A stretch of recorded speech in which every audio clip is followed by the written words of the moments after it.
तो वर्गो असेंडेंट जो लोग होते हैं उनके व्यक्तित्व में बुध की क्वालिटीज जरूर आती हैं। वर्गो साइन जो है वो डेली हाउस चोर्स का साइन है। डेली के काम जो आपके होते हैं वो वर्गो साइन रिप्रेजेंट करता है उनको। वर्गो एक कार्मिक साइन है।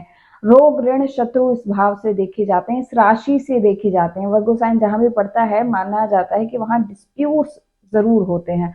वर्गो राशि ऐसी राशि है जो आपको डिसिप्लिन में लाती है। डेली के काम जो करने वाले लोग होते हैं या डेली के काम ऑन द टाइम करने वाले होते हैं, जो रेगुलर लोग होते हैं, जिन्हें पंक्चुअलिटी पसंद होती है, वो इस तरीके से अपने व्यक्तित्व में उनके ये एट्रीब्यूट जो है वो देखने को मिलते हैं अगर वो वर्गो असेंडेंट हैं तो। आप देखेंगे कि वर्गो असेंडेंट वाले जो हैं वो इनिशियल स्टेज पे जो अपनी जॉब है वो काफी शिद्दत के साथ करते हैं, रेगुलर बेसिस पे करते हैं, लेकिन इनके शुरुआती जो दिन है वो काफी स्ट्रगल वाले देखने को मिलते हैं। मैंने बहुत अच्छा योग देखा है जिन जो वर्गो असेंडेंट होते हैं और जिनका मरकरी बहुत अच्छी पोजीशन में बैठ जाए। अगर ये केंद्र में ही जाकर बैठ जाए तो बहुत ज्यादा राइज ऐसे लोगों को देखने को मिलता है। आपको जॉब से बहुत ज्यादा लाभ नहीं मिलेगा, लेकिन 30 से 34 साल की एज जो है ऐसे लोगों की जॉब करने में ही बीतती है। जॉब के एक्सपीरियंसेस आपके लाइफ में जरूर आते हैं। लाइफ में कोर्ट केसेस या लड़ाई झगड़े का मैटर होना आप ज्यादातर पाएंगे कि आप अक्सर उन उलझनों में उलझ जाते हैं जो आपकी हैं भी नहीं, या फिर आपकी प्रेजेंस ज्यादातर अनकंफर्टेबल सिचुएशंस में होती हैं। लाइफ में अननेसेसरी स्ट्रगल होती है, अनईजीनेस होता है। यहाँ पर लिब्रा साइन जो है वो सेकेंड हाउस में फॉल करेगा, तो पार्टनर्स से संबंधित कुछ एक बैक ऑफ द माइंड चलते रहना ये भी देखने को मिलता है। आपकी बातचीत जो है वो एक बैलेंस और एक सटल तरीके से होती है। कम्युनिकेशन आपका एक बैलेंस तरीके से होता है। आपकी बातचीत के करने के तरीके में एक शुक्र के गुण जो है वो देखने को मिलेंगे। आपको एक चार्म देखने को मिलेगा। आप अट्रैक्ट करने की कोशिश करते हैं लोगों को अपनी बातचीत से। एक स्टेज प्रेजेंस जो है आप वो काफी अच्छी होती है ऐसे लोगों के अंदर। और जो लिब्रा साइन है सेकंड हाउस में फॉल करने के कारण ये भी बताता है कि जो आपका जो पार्टनर है वो एक बहुत अच्छी बैकग्राउंड से नहीं होगा, या उनकी जो पैटर्नल साइड है उनके साइड वहां कोई ना कोई दिक्कत देखने को मिलती है।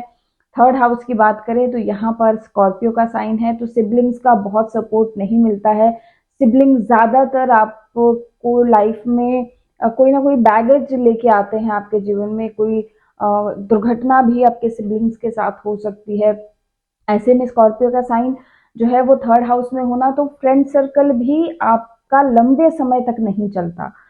दोस्त होते हैं लेकिन आपके कम्युनिकेशन के कारण जो आपके कनेक्शंस हैं वो बिगड़ जाते हैं, क्योंकि स्कॉर्पियो का थर्ड हाउस में जाना आपके कम्युनिकेशन को भी ब्रेक करता है।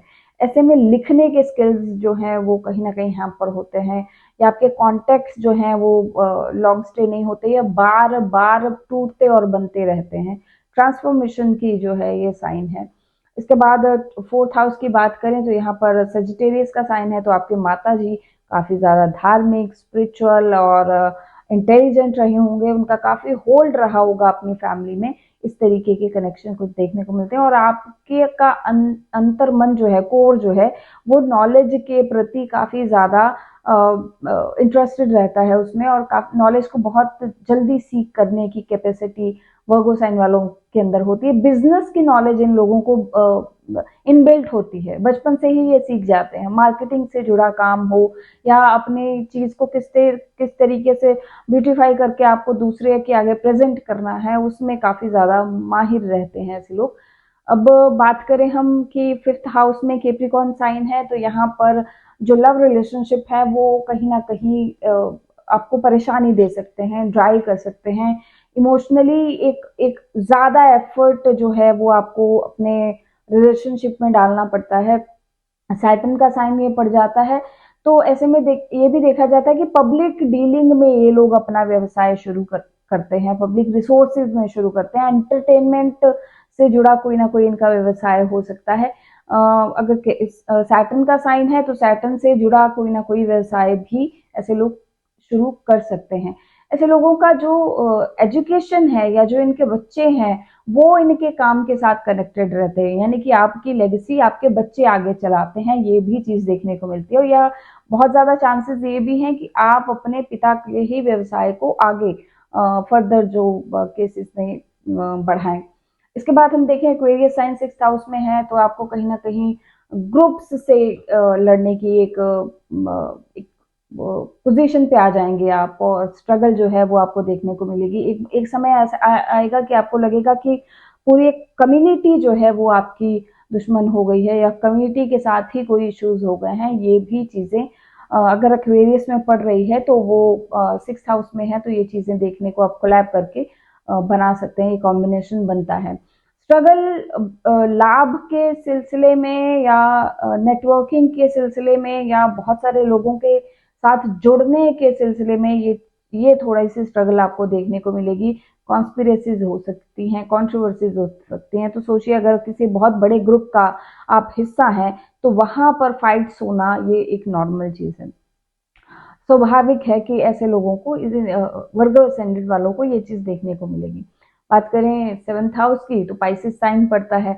तो एक समय पर हाँ, इतना जरूर है कि आपको अपना एक पार्टनर जो है वो काफी स्पिरिचुअली अच्छा मिलेगा, खुश मिजाज मिलेगा, इंटेलिजेंट मिलेगा, जो कि आपको अपने कामकाज में मदद करे, आपके व्यवसाय में मदद करे, आपका हेल्पिंग हैंड बन सके। लेकिन इसके अंदर ईगो जो है, ईगो क्लैशेस भी यहाँ पर देखने को मिलेंगे, क्योंकि पाइसेस का साइन जुपिटर का साइन है और बहुत ज्यादा मरकरी और जुपिटर की इतनी अच्छी जो है कैलकुलेशन बनती नहीं है। तो जुपिटर के गुण लेकर होगा व्यक्ति, लेकिन उसके अंदर ईगो होंगे तो शादी में कहीं ना कहीं दिक्कतें देखने को मिलती है। क्योंकि द्वादश जो पाइसेस साइन है, द्वादश भाव का लॉर्ड है, जो 12th हाउस का लॉर्ड है, जो कालपुरुष की कुंडली में पाइसेस राशि पड़ती है, तो अगर उसका यहाँ पर एंट्री हो रही है तो आप यकीन मानिए कि एक समय ऐसा आ जाता है कि आपके पार्टनर के साथ आपकी दूरियां बन जाती है, ये लॉन्ग डिस्टेंस बन जाता है, या आपके पार्टनर को ज्यादा ट्रैवल करना पड़ता है। ये सब कुछ चीजें देखने को मिलती हैं।